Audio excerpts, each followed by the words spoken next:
উচিত না ভুল বুঝা। ভুল বুঝবেন কেন আপনি? অবশ্যই যারা আপনার আগে আলেম কারা, যারা যে আল্লাহর কালাম জানে বুঝে এমন আলেম, তার সান্নিধ্য হতে হবে, যেতে হবে আপনাকে সহি শুদ্ধ বুঝার জন্য। সহি শুদ্ধ তার তিলার সাথে কোরআন মাজিদ তেলাওয়াত করার জন্য তাদের সান্নিধ্যে যেতে হবে আপনাকে অবশ্যই।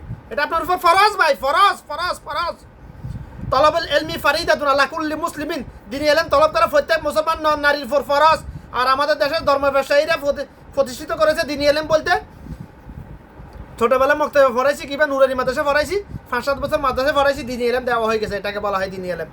দ্বীনি ইলম বলতে বোঝায় যে আল্লাহর কালাম জানা বুঝার মতো এলেম দেওয়া নেওয়া, এটাকে বলা হয় দ্বীনি ইলম।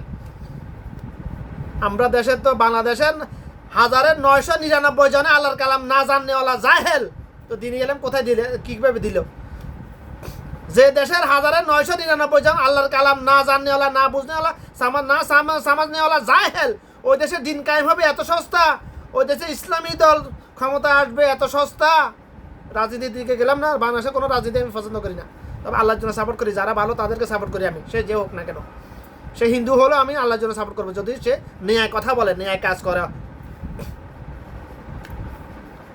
জামাত, আওয়ামী লীগ, বিএনপি আমি বুঝি না, আমি বুঝি মানুষ ভালো, ভালো মানুষ।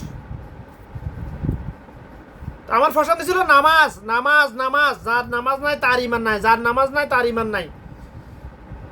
এ পর্যন্ত আল্লাহ আমাকে যতটুকু এলেন দিয়েছে, হেকমা দিয়েছে, তার সারাংশ হলো এই দুনিয়ার বুকে যত অপরাধ আছে, চুরি, ডাকাতি, হত্যা, দর্শন, জেনা, ব্যভিচার, অন্য সম্পদ লুণ্ঠন করা, দুর্নীতি, চাঁদাবাজি, সিন্ডিকেট, যত অপরাধ আছে, অপরাধগুলো করার জন্য আমি উৎসাহিত করতেছি না। কে ফেরকাবাজি করে, শয়তান ফেরকাবাজি করাবে মানুষকে দিয়ে, এটা আমি জানি, এই জন্য আগে বন্ধ করে দিতেছি আমি রাস্তাগুলা, কারণ পৃথিবীর ইতিহাস আমার ভালো জানা আছে।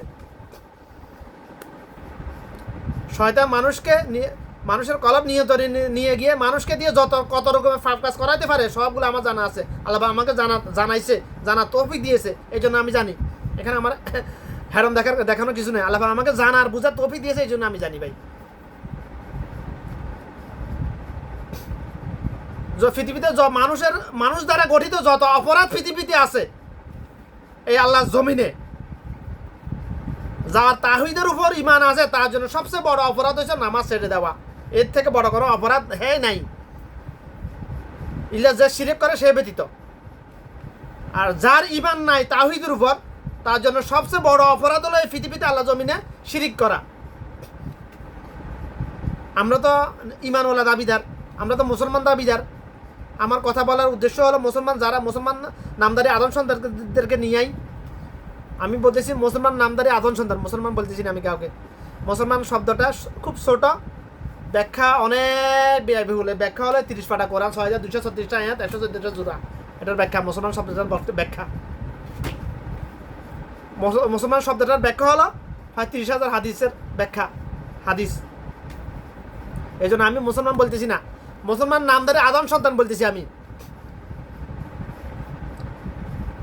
মুসলমান হওয়া এত সহজ নয়, আবার এত কঠিনও নয়, কিন্তু যেদিকে থাকে ওইদিকে মুসলমান নামদারি বেশিরভাগ মুনাফিক। এখন বর্তমান মুনাফিকের সংখ্যা এত দ্রুত বাড়ছে, সেটা বলার সম্ভব না এখন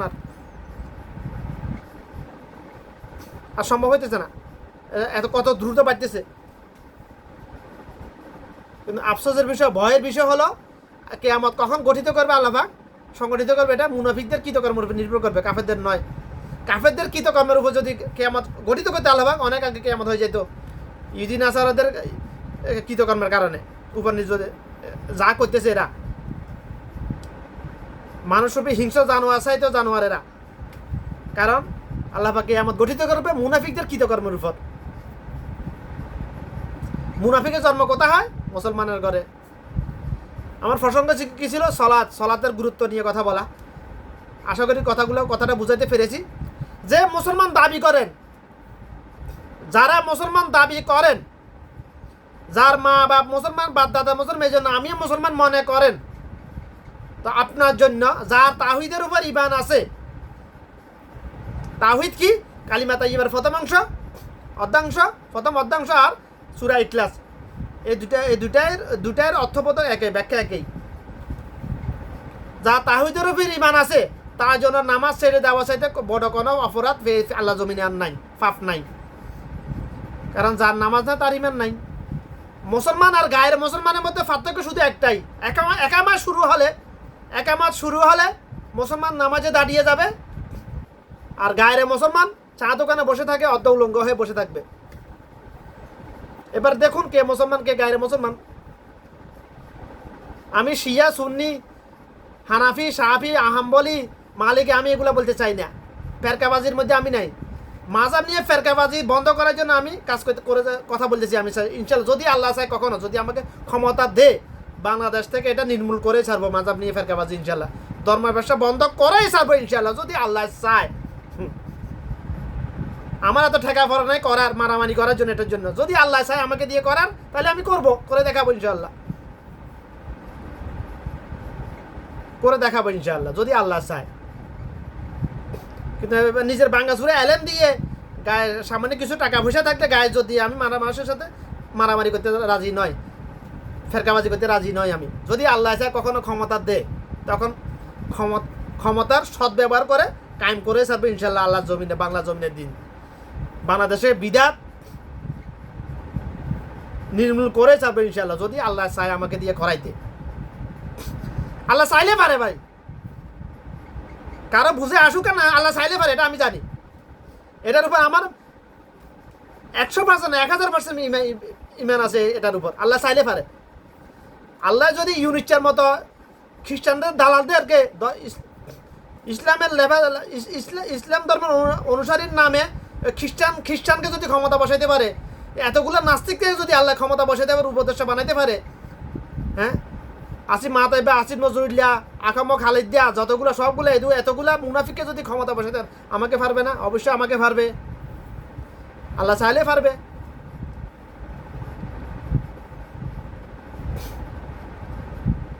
আমি আল্লাহর কাছে চাইতেছি দুনিয়ার বুক বিলাসের জন্য চাইতেছি না কিছু। আমি আল্লাহর কাছে চাইতেছি আল্লাহর জমিনে আল্লাহ দিন কায়েম করার জন্য। তাহলে আল্লাহ যদি আমার জন্য মঙ্গল মনে করে, আমার জন্য মঙ্গল মনে করে, তাহলে ইনশাল্লাহ আল্লাহ আমাকে বসাবে কোনো একজন। আমার প্রসঙ্গ ছিল সালাত নিয়ে। যার নামাজ নাই তার ইমান নাই, যার নামাজ নাই তার ইমান নাই। কথা আমার নয়, কথাটা রাসূল সাল্লাল্লাহু আলাইহি ওয়াসাল্লামের, কথাটা সাহাবীদের, সকল সাহাবীদের। আল্লাহ রাসূল সাল্লাল্লাহু আলাইহি ওয়াসাল্লাম বলছেন, হাদিস বলতে কি বোঝায় আমরাও জানি। রাসূল সাল্লাল্লাহু আলাইহি ওয়াসাল্লাম যা বলেছেন, যা করেছেন সবই হাদিস। কিন্তু এই হাদিস বলতে কি বোঝায়, এটার অর্থ আরও একটা আছে। রাসূলুল্লাহ সাল্লাল্লাহু আলাইহি ওয়াসাল্লাম যা বলেছেন, যা করেছেন সবই হাদিস, এবং সাহাবীরা যা বলেছেন, যা করেছেন, রাসূলুল্লাহ সাল্লাল্লাহু আলাইহি ওয়াসাল্লাম মৌনসম্মতি দিয়েছেন, ওটাও হাদিস। আশরায়ে মুবাশশারা ওনাদের কথা বলতেছি আমি, সকল সাহাবী নয় আবার।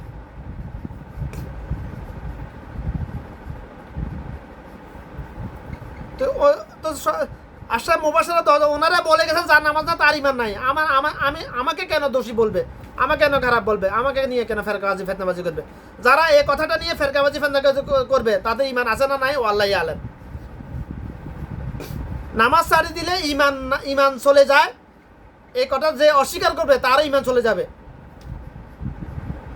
আমরা তো মনে করি ইমান কেমনে যায়। আবার জন্মসূত্রে আমি মুসলমান, আমাদের ইমান তো রসিমিটি ডালাই করে দেওয়া হয়েছে বিল্ডিং এর ফাউন্ডেশনের মতো। এটা আবার বাংলে বিল্ডিং এ না কাইতেই পড়ে, বেশ তো আর কাইতেই পড়ে না। আমরা মনে করি এটা ইমান আসেও যায়ও। আল্লাহ রাসূল সাল্লাল্লাহু আলাইহি ওয়াসাল্লাম বলছেন, আমার উম্মত রাতে মুমিন, সকালে কাফের, রাতে মুমিন, সকালে মুমিন, রাতে কাফের। কারণ আদম সন্তান আমার উম্মত জানে না কখন তার কথার মাধ্যমে ইমান চলে যায়, এটা জানে না। মানুষের কথার মাধ্যমে ইমান চলে যায়, কথার মাধ্যমে ইমান আসে। আমরা তো বলি আমি মুখে না বলছি, অন্তরে তো আমার নাই না। যার মুখের কথা অন্তরে মুখের কথা কলবের কথা এক নয়, সেই মুনাফিক। যার মুখের কথা কলবের কথা এক, সেই গায়ের মুনাফিক, সেই মুসলমান।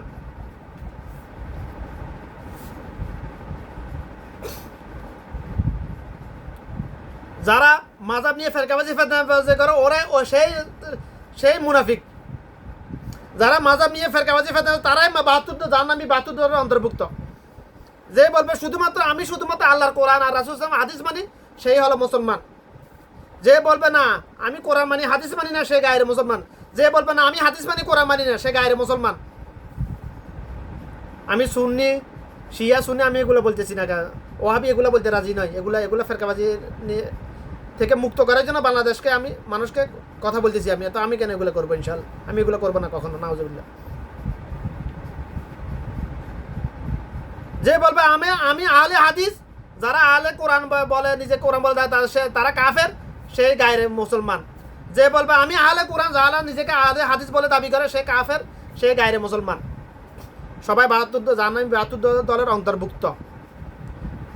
কোরআন আর হাদিস মানে কোরআনের ব্যাখ্যা। রাসূলুল্লাহ সাল্লাল্লাহু আলাইহি ওয়াসাল্লামের নবুয়তি পরবর্তী জীবনীটা হলো কোরআন মাজিদের প্র্যাকটিক্যাল ব্যাখ্যা, প্র্যাকটিক্যাল ব্যাখ্যা।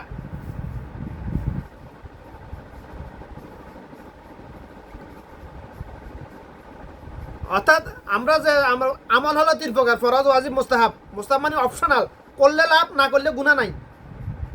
করলে নেকি পাবো, ফজিলত পাবো, নেকি পাবো হাসরের দিন আলা মিজান, ফজিলত পাবো দুনিয়াতে ক্যাশ নগদ ফায়দা, আর না করলে গুনাহ নাই। ওটা হলো মুস্তাহাব।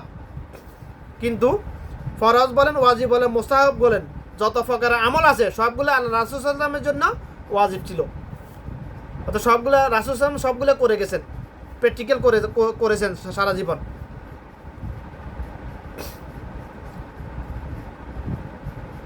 কারণ রাসূল সাল্লাল্লাহু আলাইহি ওয়াসাল্লাম সেটাই বলেছেন যেটা আল্লাহ পাক বলার জন্য বলেছেন, সেটাই করেছেন যেটা আল্লাহ পাক করার জন্য বলেছেন।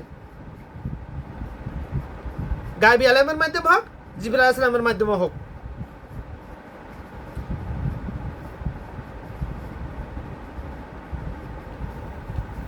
তো মুসলমান আর গায়রে মুসলমানের মধ্যে প্রকাশ্য অন্তরে হলো একটাই ভাই, সালাত। যার নামাজ নাই তার ঈমান নাই। মুসলমান একামত শুরু হলে সালাতে দাঁড়িয়ে যাবে, গায়রে মুসলমান অর্ধ উলঙ্গ হয়ে দোকানে বসে থাকবে, সারা দোকানে বসে থাকবে। এবার দেখুন কে মুসলমান কে গায়রে মুসলমান, আপনারা মিলাই দেখুন। এই পৃথিবীতে এমন কোনো আদম সন্তান জন্ম হয় নাই, হবেও না কিয়ামতের আগ পর্যন্ত, যে আমার এই কথাটা খণ্ডাতে পারবে। ইনশাআল্লাহ খণ্ডাতে পারবে না। যত বড় আলেম হোক, যত বড় জাহেল হোক, যত কিছু হোক না কেন, এই কথাটা কেউ খণ্ডাতে পারবে না।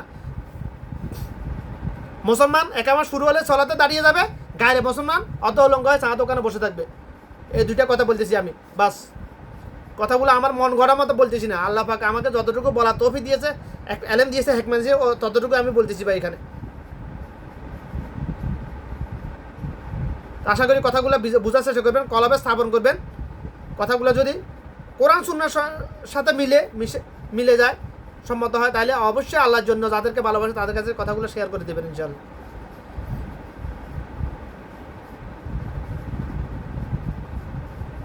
আল্লাহ পাক সবাইকে কথাগুলো বোঝার সহি বুঝদান করুক। আমার তৌফিক বিল্লাহ, আউযু বিল্লাহি মিনাশ শাইতানির রাজিম। রব্বি জিদনি ইলমা, রব্বি জিদনি ইলমা।